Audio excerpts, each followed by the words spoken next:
Hey, buddy, eyes up here. Now, did you really think I was going to fly away? What am I? A Superman? What is up, everybody? Random Random Man here, filming while I am walking around my backyard here, and look at this. My dad's motorcycle's right there, and oh my god! Oh my god, it's a bunny! Oh, I scared it. It's running away. Ugh. Oh well.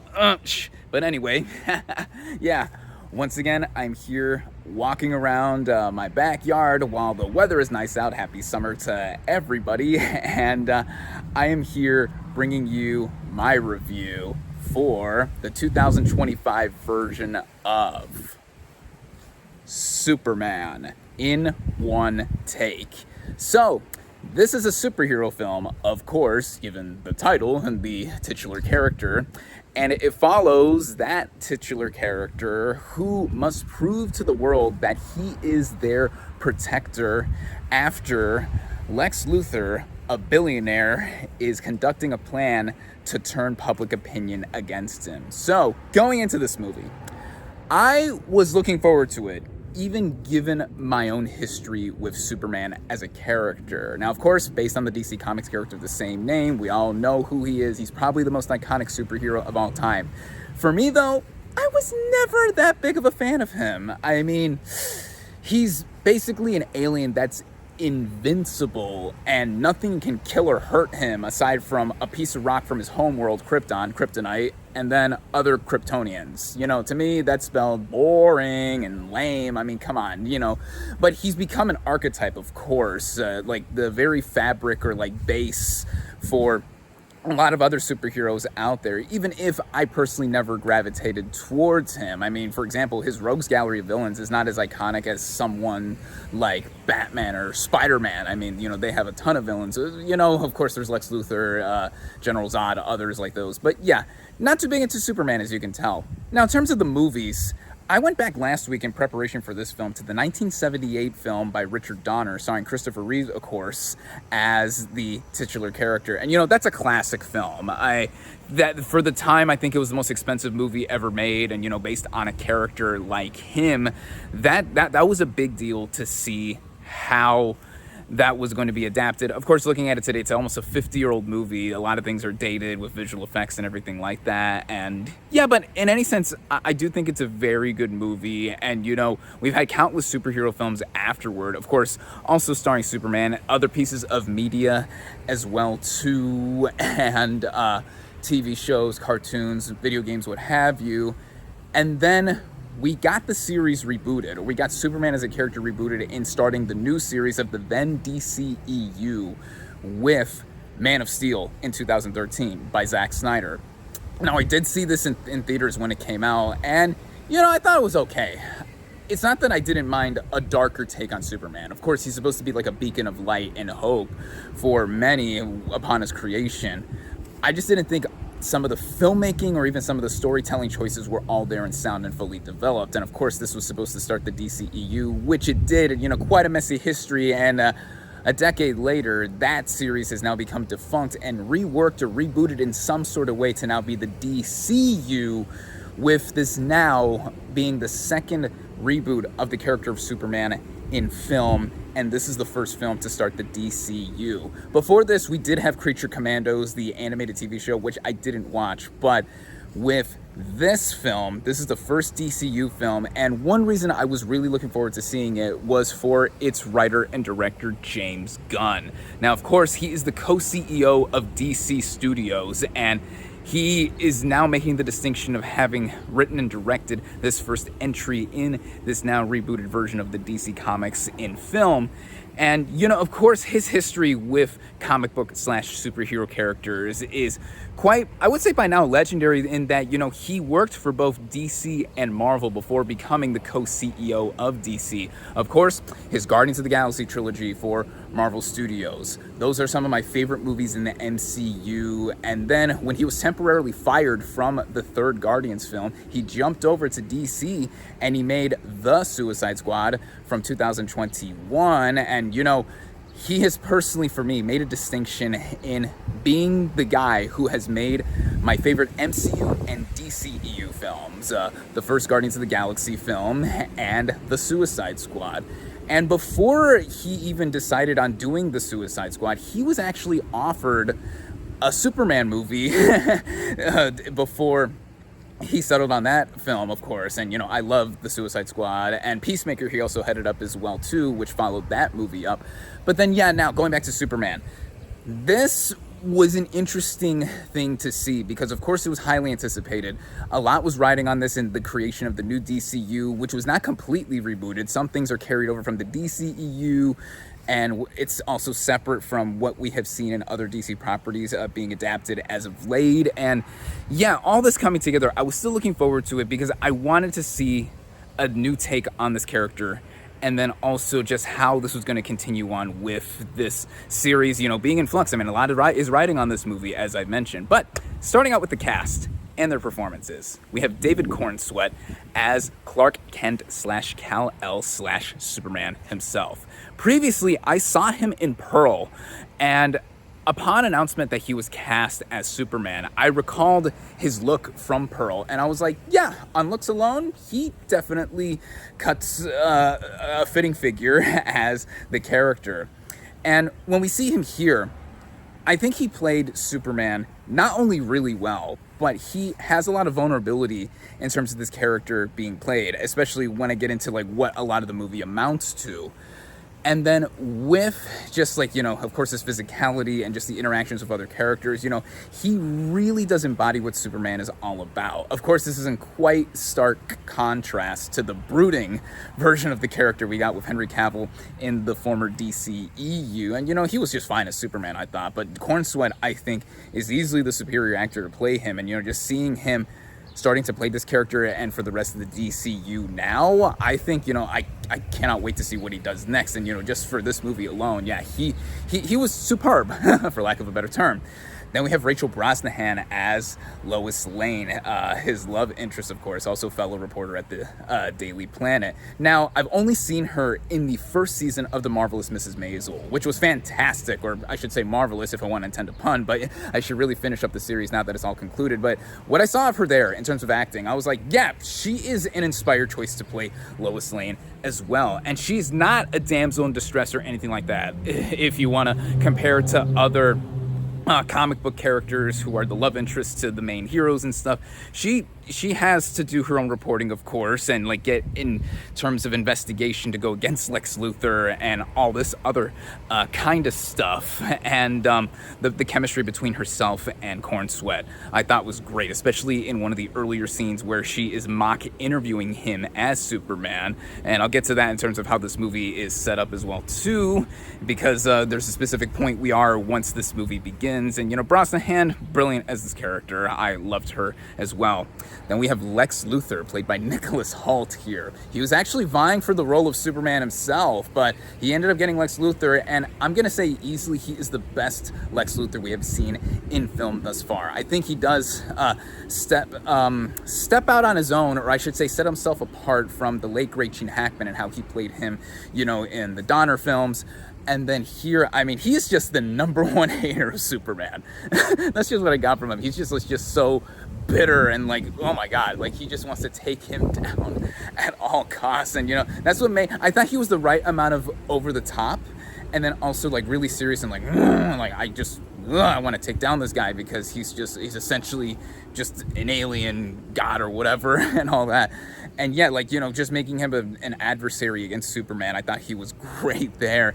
There's a lot of other people to mention in this cast too, which as I go along in mentioning how the narrative plays out, I'll mention them here and there. But those three as the main three in this movie, I thought they were all really terrific. And speaking of one of the characters who's actually named Terrific and how they're a big factor of this movie too, and then also how this movie is even set up in the first place, this gets me into the writing of this movie. Now, this is not an origin story for Superman, and the opening text of this film makes it clear that this is 3 years into Superman being Superman. So you could say, just like how Matt Reeves' The Batman was essentially Batman Year 2, this is essentially Superman Year 3, and it's the first film in the DCU.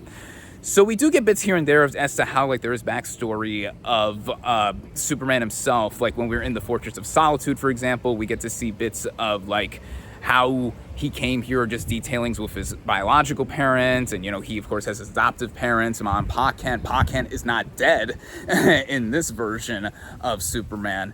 Then all the other characters that Clark interacts with at the Daily Planet. And then there's the Justice Gang, including the likes of Mr. Terrific, played by Eddie Gathegi, Guy Gardner, one of the Green Lanterns, played by Nathan Fillion, Hawkgirl, played by Isabella Merced, and another superpowered being, Metamorpho, played by Anthony Kerrigan. All four of them, I think, are well integrated into the movie. Mr. Terrific, Eddie Gathegi, I thought he was the best out of all of them because he had the most to do, and he had one really great action sequence that is like a simulated oneer. And then there's other characters too, like all of the members of Lex Luthor's posse or whatever, other metahumans that go against Superman, like Ultraman and the Engineer. There's a lot in here. And I would say that is one factor for many, in terms of the writing at least, in that how this movie just has so much. I'm not saying it's a mess, and I'm not saying it tries to do too much and it becomes overwhelming. What this is trying to do is that, without being an origin story necessarily, it is trying to get a bunch of detailings in and just trying to get us familiar with Superman and stuff. I do think it is a wise decision that we did not get the full origin of Superman here. We just are basically dropped into him already being Superman. And the way he is characterized here, the opening scene of this movie is that one clip we saw in that one trailer for the movie, and then also when it was revealed to be the first like several minutes of the film, he's in Antarctica near his Fortress of Solitude, and he has been beat. He has been like beat down. And for a lot of this movie, we see Superman, as I mentioned with how Cornsweat plays him, be vulnerable, and he's getting his ass kicked, essentially. And for someone like myself, who, as I've mentioned, was not really into Superman in the first place because he's basically invincible and hardly anything can hurt him, this is something I'd like to see, and I did get to see, because we have a character who is at our level, more or less. Yeah, he's still very superpowered. He can fly. He has, atomic breath or whatever. He has laser eyes and, all that stuff. But for me, that's what got me, like, on the same level as Superman, or at least tried to be on that level with him to try to see who he is as a character. And plus, like, the conflict that goes on here with him trying to, like, get through Lex Luthor trying to sway public opinion, also being behind a bunch of other stuff that's happening here. There's a war that Superman tries to stop, which is more or less eluding real life and a lot of stuff that's been happening as well too. And then the Justice Gang also being in here, and then a pocket universe being involved. Again, there's a lot in here, and I don't want to make it seem like the movie is doing it to where like it's all crammed in or anything like that. No, I think the way that Gunn writes, and by extension directs, has all this together, he is able to make it digestible, even when moments like that go quick, even with the action, feel like they should take a breath. I think that they are fitting for how the movie is going, and seeing how we are being reintroduced to this character, or in this case, this is like a new version of this character, of course, like just for what could be set up for later on. And that is why I think that Gunn has made a grand reintroduction to a character too many, this is what I get for doing this in one take, lost for words, to many, he's a hopeful hero. And I think just on the basis of being a super restart to the DCU, or just a super restart for DC in general, I think a lot of the building blocks are here. They're all there. And a lot of this is put into play. And, I will say sometimes, yeah, it did get to a point where, yeah, like some things are thrown in just to be thrown in here, of course, because this feels like the most comic booky movie I've seen in a while, which for someone like myself who's not too familiar with comic books, of course, by osmosis of pop culture, I'm familiar with these characters and stuff. This is like where, with the visual style and a bunch of other stuff, that is what I was so into. You can say it's sometimes very inside baseball and that it's limited to those like who know certain references or beats, but I think someone like myself, who I would say I'm close to a normie when it comes to a lot of this comic book stuff, it was very graspable to me. I was able to latch onto what I was seeing, even if not everything necessarily landed here, no pun intended. But I think, how it flows and moves all together. The movie is just over 2 hours in length, and I never felt a drag at all in the sense of how this movie just was efficiently running at a certain rate. And then we get into technical elements, like including the action sequences here. Of course, with how much technology has advanced with Superman on film. We see like the flying sequences here, like, you know, they are very fast. Like he's faster than a speeding bullet, of course, and then just him laying hands, like going ham on everybody, just fighting other metahumans or just other beings around here. And the way the movie is shot, this is one thing I do want to bring up, because the movie is shot with wide lenses.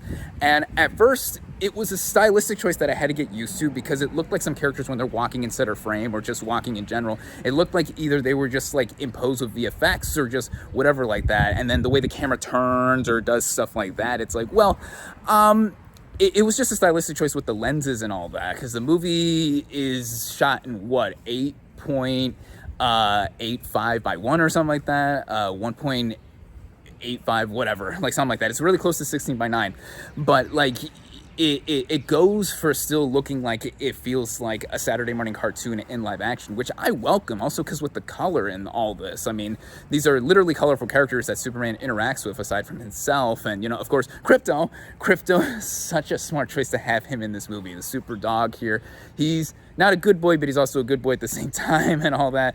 Great to have that appeal in there too. And there's a reason he's so rowdy in here, which, you know, I'm not going to spoil anything, but yeah, there's all that there. But yeah, with the way the movie is shot, the action sequences as well too. I mean, there are a lot of great moments. Like I mentioned, Mr. Terrific has a great sequence that's like a simulated oneer, and it reminded me of what Gunn did with Guardians of the Galaxy Volume 3 with that one, where No Sleep Till Brooklyn is blasting in the background of that. And then there's a different song that's blasting here that's kind of done to a similar effect.